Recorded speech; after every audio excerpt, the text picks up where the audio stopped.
అదే చెన్నై ఎప్పుడో ఓడిపోవడం చూసినారా మీరు? అది కూడా ఆర్సీబీ పైన. కప్ నమ్దే.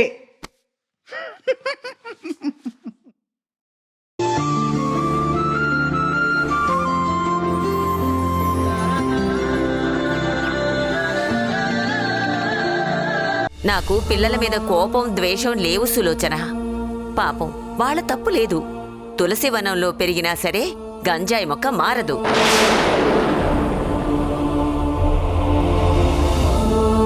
నీ మంచి మనసుతో వాళ్ళని మార్చాలి అని చాలా ప్రయత్నం చేస్తున్నావు. అసలు ఈ ప్రపంచంలో ఎవ్వరైనా గాని పరాయి పిల్లల్ని నా సొంత పిల్లలని అనుకోగలుగుతారా? కాని నువ్వనుకున్నావు. కాని వాళ్ళనుకోవటం లేదే. ఆ ఫీలింగ్ పుట్టుకతోనే వస్తుంది సులోచన. అయినా లోకం తెలియని పిల్లలైతే మన వారసులుగా మనం పెంచుకోవచ్చు గాని కొంత ఊహ వచ్చేంత దాకా వాళ్ళక్కడ పెరిగారు. వాళ్ళు ఎలా ఈ ఇంటికి వారసులవుతారో ఆలోచించు. నీ బాధ నాకు అర్థం అవుతుంది. కానీ నువ్వెంత చెప్పినా పిల్లలు మారరు. బలవంతంగా వాళ్ళని మారిస్తే అది పాపం అవుతుంది. నేను నీలాగే పిల్లలిద్దరినీ నా సొంత మునిమనవళ్లాగే చేరదిద్దాము అనుకున్నాను. ఆస్తి కూడా రాసిద్దామనుకుని లాయర్ని కూడా పిలిపించాను. నువ్వే చూసావుగా. కాని ఎప్పుడైతే వాళ్ళ తాతయ్య నాన్నమ్మ రాగానే పిల్లల్లో మార్పు గమనించానో అప్పుడే నిర్ణయం మార్చుకున్నాను.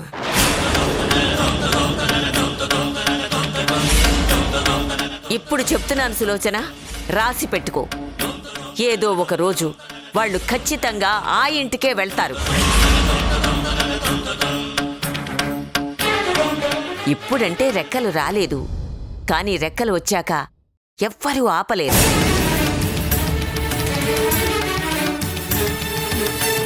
ఏ గూటి పక్షి ఆ గూడు వెతుక్కుంటూ ఎగిరిపోతుంది. ఇది నిజం. దీన్నెవ్వరూ మార్చలేరు సులోచన.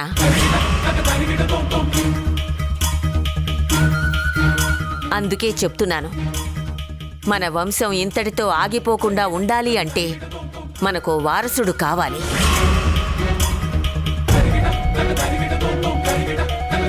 రెండో పెళ్ళైనా సరే ఒప్పుకున్నాం. అలాగని ఎవరో కన్న బిడ్డల్ని నేను ఒప్పుకోలేను. మన ఇంటి వారసుడు మనకు కావాలి. ఆలోచించు.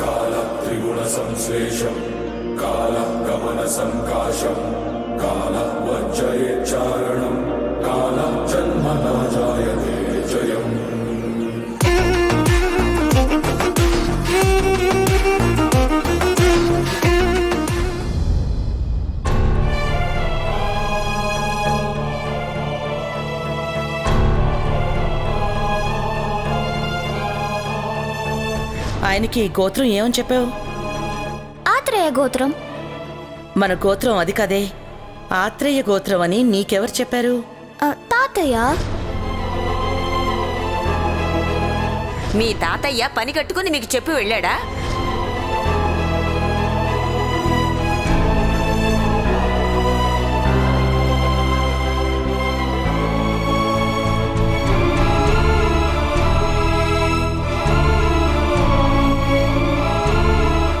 అది జాగ్రత్త జాగ్రత్త నానా. నిత్య, తమ్ముడు ఆడుకుంటున్నాడు కదా, నువ్వు వెళ్ళి ఆడుకోవచ్చు కదా. నాకు ఆడాలని లేదమ్మమ్మ. ఏమైంది? ఏ కారణం లేకుండా నువ్వు అలా ఉండవు. ఏమైందో చెప్పమ్మా. ఎందుకో తెలియదు, నాన్నమ్మ ఎందుకో నా మీద చాలా సీరియస్ అయింది. నానమ్మే కాదు, బామ్మ కూడా నన్ను కోపంగా చూసింది. ఏం జరిగిందో చెప్పు. ఏం లేకుండా వాళ్ళు ఎందుకలా సీరియస్ అవుతారు? ఏమో తెలీదమ్మమ్మ. అసలు ఏం జరిగిందో చెప్పు. నేను తమ్ముడు హోంవర్క్ చేస్తున్నాం. తమ్ముడు సరిగ్గా చదవట్లేదు, నన్ను కదిలిస్తున్నాడు. నానమ్మమ్మ ఇద్దరికి గోడ కుర్చీ వేయించింది. ఓకే, అమ్మైనా అంతే చేస్తుంది కదా. చదువుకోకుండా అలా చేస్తే ఎవరికైనా కోపం వస్తుంది కదా. అది కాదమ్మమ్మ, మేం చదువుకుంటుంటే ఎవరో డబ్బుల కోసం వస్తే ఇచ్చాం. ఇంటి పేరు గోత్రం చెప్పమంటే తాతయ్య ఇంటి పేరు గోత్రం చెప్పాము.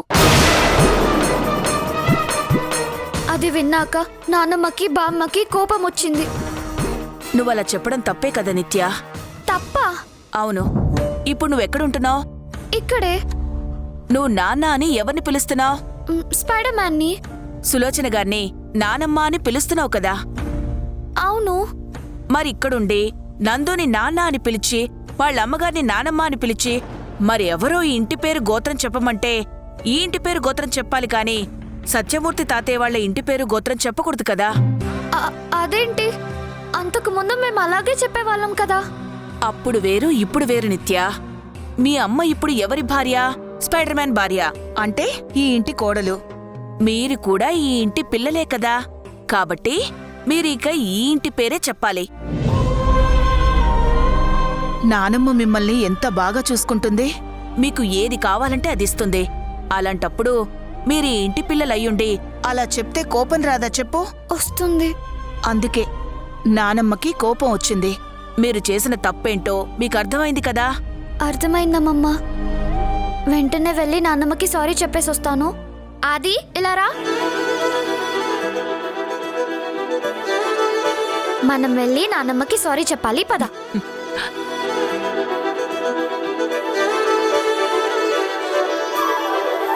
ఆది, నిత్య ఎక్కడికి? నాన్నమ్మకి సారీ చెప్పాలి. ఇప్పుడే వస్తాం, పద ఆది. ఏంటి పిన్ని, ఏమైంది?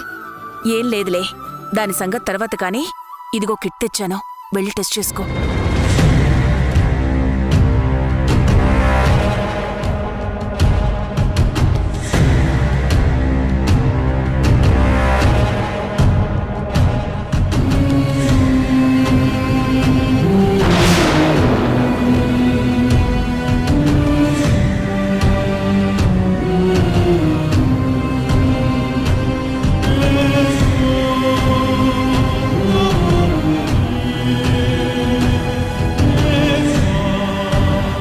మేఘనా, ఏమైంది?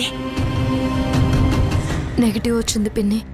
అంటే ప్రెగ్నెంట్ కాదు కదా? కాదు. అమ్మయ్యా, ఎంత టెన్షన్ పడ్డా. మరెందుకు నీకలా కళ్ళు తిరగడం, వాంతులు కావటం, ఈ లక్షణాలవి ఎందుకొచ్చుంటాయి? ఏదో వర్క్ టెన్షన్ కావచ్చు పిన్ని. ఈ మధ్యన ఆ స్టోరీల కోసం తిరగడం కదా, టైంకి తినడం లేదు, నిద్రపోవడం లేదు. అది కాక ఈ మధ్యన బయట తినడం బాగా అలవాటైంది. మనకి మనం అనుకోవడం కాదు, ఒకసారి డాక్టర్ని కలిసి ఎందుకిలా జరిగిందో కనుక్కోవడం మంచిది. అలాగే పిన్ని. ఇంతకీ పిల్లలు సారీ చెప్పడానికి వెళ్ళడం ఏంటి? ఏం జరిగింది? ఏం లేదులే మేఘనా, చాలా చిన్న విషయం. అదే ఏంటి? ఇంటికి ఎవరో చందా కోసం వచ్చారు. డబ్బులిచ్చి గోత్రనామాలు చెప్పమంటే నిత్య అమర్ ఇంటి పేరు గోత్రం చెప్పింది. వాళ్లకి తెలీదు కదా, కాస్త వెళ్ళి సారీ చెప్తామని వెళ్లారు, అంతే. నువ్వు మళ్ళీ దీని గురించి కూడా ఆలోచిస్తున్నావా? వదిలే, ముందు ఒక టెన్షన్ నుంచి బయటపడ్డావు కదా, కాస్త రిలాక్స్ అవ్వు.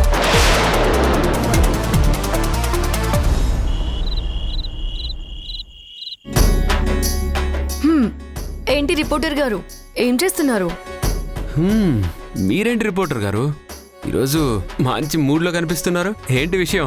అదేంటి, రోజు ఎలా ఉన్నానో అలాగే ఉన్నాను. ఎక్కడా, నిన్న మొన్న అంతా చాలా టెన్షన్గా కనిపించావు. ఈరోజు ఆ టెన్షన్ కనిపించడం లేదు, చాలా హ్యాపీగా కనిపిస్తున్నావు. చెప్పు, నిన్నటి టెన్షన్కి ఈరోజు హ్యాపీనెస్కి కారణం ఏంటి? ఏదో పెద్ద టెన్షన్ నుంచి రిలీఫ్ అయినట్టున్నావు, అదేంటో చెప్పు.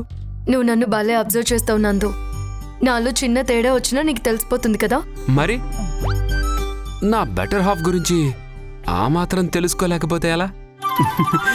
చెప్పు, ఏంటి మాట?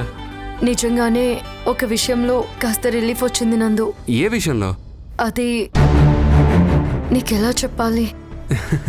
ఏంటిది కొత్తగా? మన మధ్య దాపరికాలు ఏమున్నాయి మేఘనా, చెప్పు. అదే, నేను ప్రెగ్నెన్సీ టెస్ట్ చేసుకున్నాను. ఎందుకో చిన్న అనుమానం వచ్చింది, అందుకే టెస్ట్ చేసుకున్నాను. నెగటివ్ వచ్చింది. ఆ టెన్షన్తోనే నిన్న మొన్న సరిగా లేను. ఈరోజు ఫ్రీ అయిపోయాను.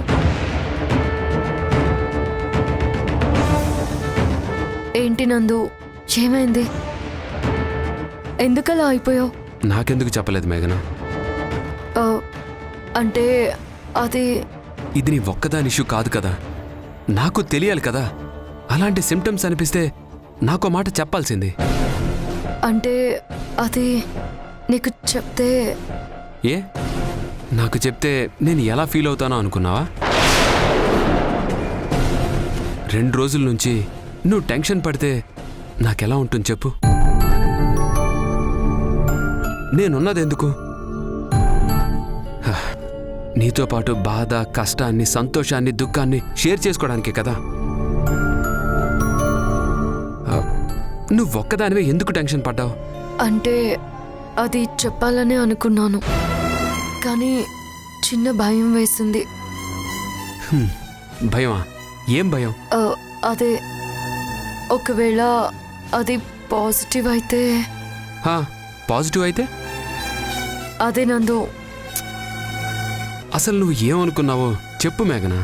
ఒకవేళ పాజిటివ్ అయితే నువ్వెలా రిసీవ్ చేసుకుంటావో, నీ మనసుకి ఏదైనా బాధ అనిపించి. ఏంటి మేఘన ఇది? ఇంతేనా నువ్వు నన్ను అర్థం చేసుకుంది? నన్ను అందరి మగాళ్ళలాగే అనుకున్నావా? అంటే ఒకవేళ పాజిటివ్ అయితే ఎక్కడ ఆ బేబీని? నందు, మేఘన, నేను నీకు ముందే మాటిచ్చాను కదా, మనకి పిల్లలొద్దు. నిత్యాది ఇద్దరే మన పిల్లలు. ఈ విషయం నీకు చెప్పాను కదా. అలాంటప్పుడు నేనెందుకు ఇంకోలా ఆలోచిస్తాననుకున్నావు? నందు, ఇది చాలా సెన్సిటివ్ మ్యాటర్. మాట ఇచ్చావు, నువ్వు మాట మీదే ఉంటావు, నాకు కూడా అది తెలుసు. కానీ మాట ఇవ్వడం వేరు, ప్రాక్టికల్గా ఆ పరిస్థితుల్లో నిలబడ్డం వేరు. ఒకవేళ నువ్వు మాటిచ్చినా, ఒకవేళ నేను ప్రెగ్నెంట్ అని తెలిస్తే ఖచ్చితంగా నువ్వు చాలా హ్యాపీగా ఫీల్ అవుతావు. ప్రతి వ్యక్తి మొదటిసారి తండ్రి అవుతుంటే ఆ ఫీలింగ్ చాలా గొప్పగా ఉంటుంది. నీ ఆనందాన్ని చూస్తూ చూస్తూ నేను పాడు చేయలేను. నువ్వెంత పాజిటివ్గా ఉన్నా సరే నా మనసులో ఆ గిల్టీ ఫీలింగ్ జరిగిపోతున్నందు. అందుకే నీకు చెప్పాలి అనిపించినా సరే ఆ మాట నా గొంతు దాటి బయటికి రాకుండా ఆగిపోయింది. నేనే కన్ఫ్యూజన్ స్టేజ్లో ఉన్నాను నందు, అందుకే ఏమీ మాట్లాడలేకపోయాను. ఒకవేళ పాజిటివ్ అయితే ఖచ్చితంగా నీతో డిస్కస్ చేసేదాన్ని. మేఘన, అప్పుడు కాదు, ఇదిగో ఇప్పుడు కూడా మాటిస్తున్నాను. ఇంతకుముందు నేను ఇచ్చిన మాటని అస్సలు తప్పను. నాకు వేరే పిల్లలొద్దు, ఈ పిల్లలే మన పిల్లలు. ఓకేనా? ఇంకొకసారి ఇలాంటి పరిస్థితిని రానివ్వద్దు, సరేనా? సరదా సరదా సరదాగా సాగింది సమయం, మనసు మనసు దూరాలే మటుమాయం, మనకు పరదాలే లేనే లేవందా, ఒకరికి ఒకరై ఒదిగింది అనుబంధం.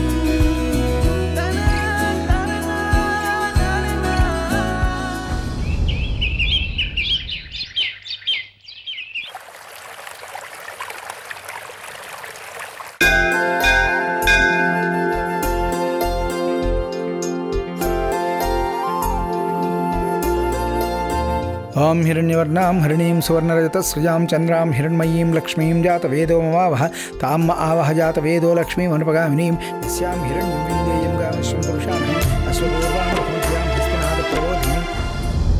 అమ్మా, నేను ఎటూ తేల్చుకోలేకపోతున్నాను. ఎందుకింత సందిగ్ధంలో పడిపోయానో నాకర్థం కావడం లేదు. అప్పుడేమో నాకు వేరే పిల్లలొద్దు, వాళ్లే నా వారసులు అనుకున్నాను. ఇప్పుడేమో నాకు వారసులు కావాలని అత్తయ్య కోరుకుంటున్నారు. నాకు ఏది ఇవ్వాలో ఏది ఉండాలో ముందే రాసుంటావు కదా. నా మనసులోని ప్రశ్నలకి నువ్వే సమాధానం చెప్పాలమ్మా. ఓం భూర్భువః స్వః తత్సవితుర్వరేణ్యం భర్గో దేవస్య ధీమహి ధియో యో న ప్రచోదయాత్. అన్నపూర్ణే సదా పూర్ణే శంకర ప్రాణవల్లభే జ్ఞాన వైరాగ్య సత్యర్థం భిక్షాం దేహి చ పార్వతి. శతమానం భవతి సదాయు పురుషస్యేంద్రియ ఆయుష్యేవేంద్రియే ప్రతిష్టతి. వెళ్ళొస్తాను పూజారి గారు. ఒక్క నిమిషం అమ్మా. హరి ఓం పద్మే స్థితాం పద్మవర్ణాం తామియోపఫయే శ్రీం చంద్రాం ప్రభాసాం యస్సా జ్వలంతీం శ్రీం లోకే దేవజుష్టాముదారాం. ఓం శ్రీమాత్రే నమో నమః. అమ్మా, వంశపారంపర్యంగా మీరు ఈ గుడికి మహారాజు పోషకులు కదా. ఎన్నో సంవత్సరాలుగా మీ వంశంలోని వారే ఈ గుడిని పోషిస్తున్నారు. మీ వంశంలో కొత్త వారసుడు పుట్టగానే వారి పేరుని వంశావళిలో వ్రాయించటం ఎప్పటినుంచో వస్తున్న ఆచారం అమ్మా. మీ అబ్బాయి గారికి పెళ్లి కూడా జరిగింది. వచ్చే ఏటికల్లా మీ ఇంట వారసుడు పుడితే ఆ పేరుని శిలాఫలకం మీద చెక్కించాలమ్మా.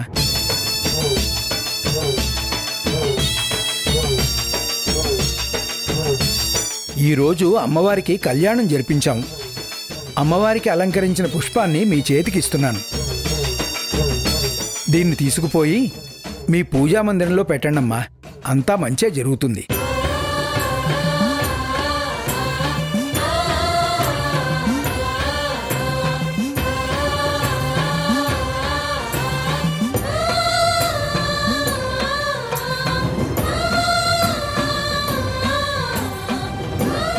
ఈరోజు మీరు రావడం, వారసుల గురించి చర్చ జరగడం అంతా దైవ సంకల్పం అమ్మా. ఇష్టకామ్యార్థ సిద్ధిరస్తు, మనోవాంఛా ఫలసిద్ధిరస్తు. శుభం అమ్మా. అమ్మా, నా మనసులోని అనుమానాల్ని పటాపంచలు చేసి నీ సందేశాన్ని అందించావు. నాకు వారసుడు కావాలని ఆశీర్వదించావమ్మా.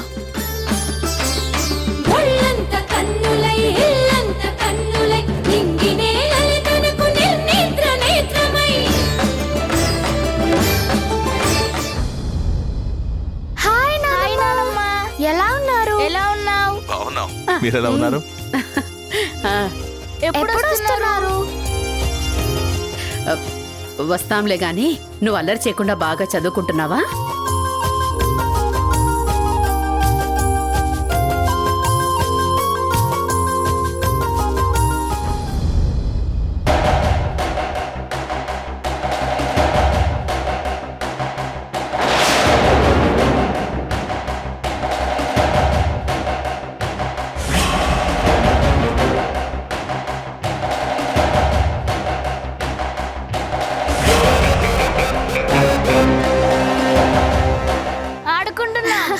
అవునానమ్మా.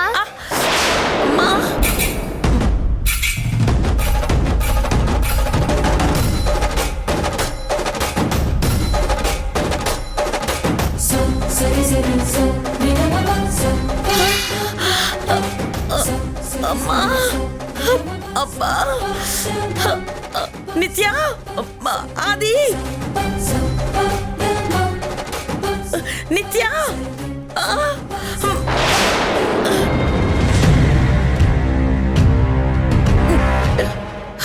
ఆది. అయ్యో సులోచన, ఏమైంది? లే లే, జాగ్రత్త, లేమ్మా.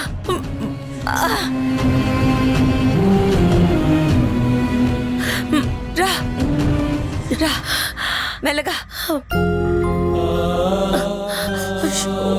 ఏయ్, మీరు అటు వెళ్ళి ఆడుకోండి. వెళ్ళండి. పదాది పైకి వెళ్ళండి. ఏమ్మా,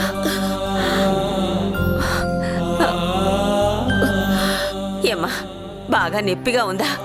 కాలు ఇలా ఇవ్వు, కాస్త మర్దన చేస్తాను.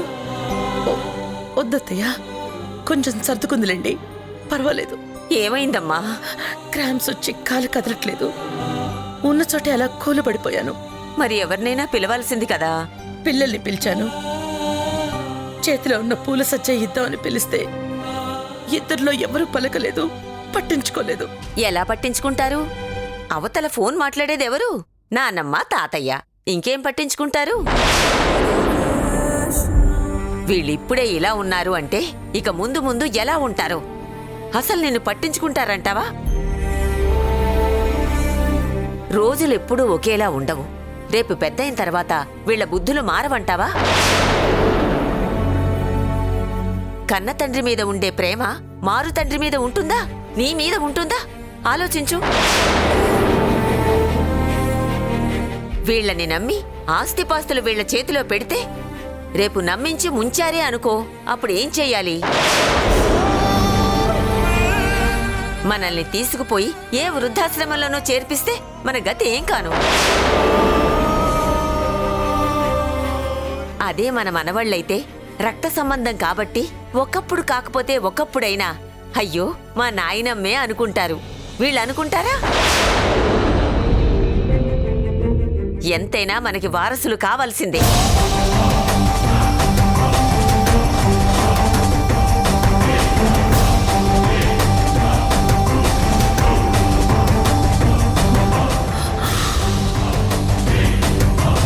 అవునత్తయ్య, మీరు చెప్పింది నిజం. మనకి వారసుడు కావాల్సిందే.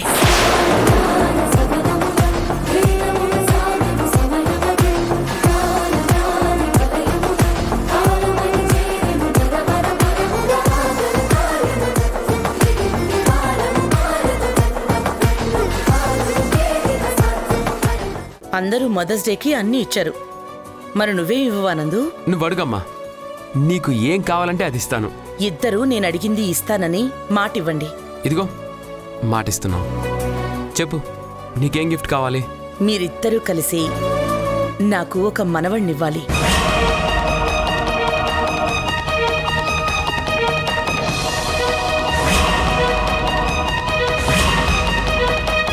జనరల్గా నేను అనుకుంటా కదరా, అంటే మైండ్కి ఏమైనా క్రియేటివ్ థాట్స్ వస్తాయి కదా, అవి ఇట్లా అనుకుంటా అట్లా జరిగిపోతారా? అది అలా జరిగిపోతుంది అంతే కాదురా, అది అయ్యేంత వరకు నువ్వు జనాల్ని కాబట్టి జరుగుతుంది.